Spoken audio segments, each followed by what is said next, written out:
अल्हम्दुलिल्लाह अस्सलातु वस्सलामु अलैका या रसूल अल्लाह अम्मा बाद। सिलसिला है नाजरीन के सवालों के जवाब देने का। नाजरीन में से एक ने हमारे किसी वीडियो के कमेंट्स में ये सवाल किया है कि बीमा ज़िंदगी लाइफ इंश्योरेंस का शरई हल क्या है, जायज़ है कि नाजायज़ है, शरीयत इसके बारे में क्या रहनुमाई करती है। आइए तवज्जो के साथ सुनिए। बीमा ज़िंदगी के ताल्लुक़ से मजलिस शरई अल-जामिअतुल अशरफिया ने एक सेमिनार किया था और इस सेमिनार पर मुल्क के मुख्तलिफ गोशों से मुफ्तियान किराम ने अपने तहकीकी मज़ामीन उसमें इरसाल फरमाए थे, कुछ लेकर हाजिर हुए थे और तमाम मज़ामीन को सुनने के बाद जो फैसल बोर्ड ने फ़ैसला किया था और इस मसले पर जो फ़ैसला सादिर किया गया था वो फ़ैसला क्या था, आइए तवज्जो के साथ सुनिए। बीमा ज़िंदगी के ताल्लुक़ से पहली बात तो ये कही गई है कि बीमा ज़िंदगी अक़्द कर्ज़ का अक़्द है, ये बशर्ते रिबा, यानी इसमें रिबा यानी सूद की शर्त भी है, मुश्तमल बर अक़्द क़िमार भी है, यानी ये ऐसा अक़्द है जिसमें जुआ भी है, पैसा डूबने का खतरा रहता है इसलिए जुआ भी है। और अक़्द कर्ज रिबा की वजह से कर्ज का अक़्द हो और उसमें सूद हो तो वो अक़्द फासिद होता है। और अक़्द क़िमार जो है, जुआ वाला अक़्द जो है वो भी अक़्द फासिद ही है। अक़्द मतलब करार, आपस में जो करार होता है लेन देन का उसको अक़्द बोलते हैं। बीमा भी एक अक़्द है जो आदमी बीमा करने वाला कंपनी से एक अक़्द करता है।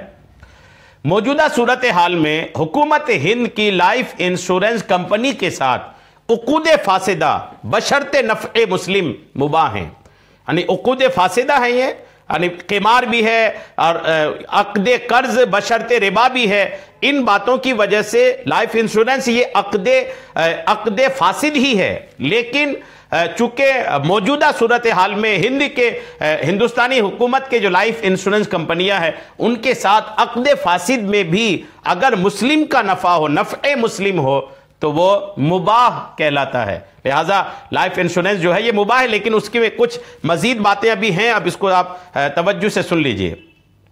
मुबाह तो हो गया, ये अक़्द मुबाह तो हो गया, लेकिन ये अक़्द किसके लिए करना जायज़ होगा, किसके लिए जायज़ नहीं होगा, वो भी एक तफसीली बात है, सुनिए। किन लोगों के लिए बीमा ज़िंदगी जायज़ है? पहला, वो मुलाजिम जिसकी तनख्वाह से प्रीमियम की रकम मुस्ताजिर यानी कंपनी खुद वज़ा कर ले, यानी काट कर जमा करने का जामिन हो। तनख्वाह आती हो उसकी, सरकारी नौकरी वाला हो या कहीं से भी ऐसा है कि उनका जो तनख्वाह है वो आता रहता है, ऐसी सूरत हाल में वो जो तनख्वाह काट रहा हो, मुस्ताजिर जो कंपनी है वो काटने का अहल बना दिया गया हो उसको, तो एक तो ये इसके लिए जायज़ है। और वो साहिब माल जिसको अपनी मौजूदा हालत के साथ साथ 3 साल की मुद्दत मुकर्ररा या उसके बाद की मुद्दत मुअस्सा तक 3 साल की तमाम किस्तें मुसलसल जमा करने का ज़न्ने गालिब मुल्हक ब यकीन हो, ऐसा ज़न्ने गालिब जो इमाम अहले सुन्नत आला हज़रत ने एक रिसाले में तहरीर फरमाया है। बहरहाल ये कि आप सुने इसको। दूसरी बात जो आई कि वो साहिब माल, वो मालदार जिसकी माली हालत मौजूदा वक्त में, जिस वक्त वो लाइफ इंश्योरेंस ले रहा है, जिस वक्त वो बीमा करवा रहा है, उस वक्त उसकी माली हालत ऐसी हो कि 3 साल की जो किस्तें बनती हैं वो 3 साल की किस्तें बआसानी जमा कर देगा, इतना उनको ज़न्ने गालिब मुल्हक ब यकीन हो, यानी यकीन की हद तक उसकी माली हालत ये बात बता रही हो कि ये 3 साल की जो किस्तें हैं वो जमा कर ही देगा। ये इसलिए कि 3 साल से पहले अगर कोई अपनी बीमा बंद करता है या अपनी किस्तें रोक देता है तो 3 साल के अंदर जो जमा उन्होंने पैसा किया वो पैसा डूब जाता है। लिहाजा 3 साल अदा करने का, 3 साल की किस्तें जमा करने की माली हालत इतनी मजबूत है कि जमा कर ही देगा, यकीन की हद तक अगर मालूम है तो ऐसे शख्स के लिए भी बीमा लेना दुरुस्त है। जिस शख्स की मौजूदा हालत मुद्दत मुअस्सा तक यानी 3 साल तक की पॉलिसी कायम रखने के काबिल नहीं, उसका जन मुल्हक ब यकीन नहीं है, ऐसे शख्स को बीमा पॉलिसी लेने की इजाज़त नहीं है। मुद्दत मुअस्सा में किस्त से ज़ायद जो रकम अदा करे वो सूद नहीं है, बल्कि अपने माल को कर्ज देना है कि वो उसे वापस मिलेगा।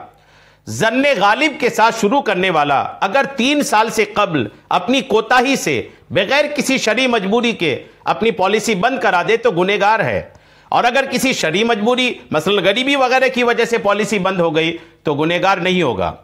बीमा कंपनी से हासिल शुदा जायद रकम, जो ज्यादा पैसा मिले, वो माले मुबाह है, उसे अपने मामलात में खर्च करना जायज है, अलबत्ता उसे सदका कर देना बेहतर है। असल जमा शुदा रकम की ज़कात साल ब साल वाजिब है। जितना पैसा आप जमा कर रहे हैं उसकी ज़कात हर साल वाजिब है, लेकिन अदा करना वाजिब तब होगा जब आप के पास वो माल वापस रिटर्न आ जाए, जब आपको बीमा के सारे पैसे मिल जाए, तो सारे साल जितने आपने जमा किए इकट्ठे सबकी ज़कात आपको अदा करनी वाजिब होगी। हर साल भी आप अदा कर रहे हैं तो भी अदा हो ही जाएगी। तो ये सूरत हाल है इसकी बीमा ज़िंदगी की। 3 साल वाली बात याद रखिएगा, 3 साल की किस्तें जमा करने का मुकम्मल यकीन हो उनको, तो ही आप बीमा ले सकते हैं। और अगर माली हालत ऐसी है कि बीच में आपको बंद करना पड़ सकता है तो आपको बीमा लेने की इजाज़त नहीं, चूंकि उसमें आपका पैसा डूब जाने का खतरा है। बहरहाल उम्मीद है बात आपको समझ में आ गई होगी। अल्लाह करीम हम सबको तमाम तरह की शरीयत के हकाम पे अमल की तौफीक अता फरमाए। आमीन बेजाहिन नबील अमीन सल्लल्लाहु ताला अलैहि वसल्लम।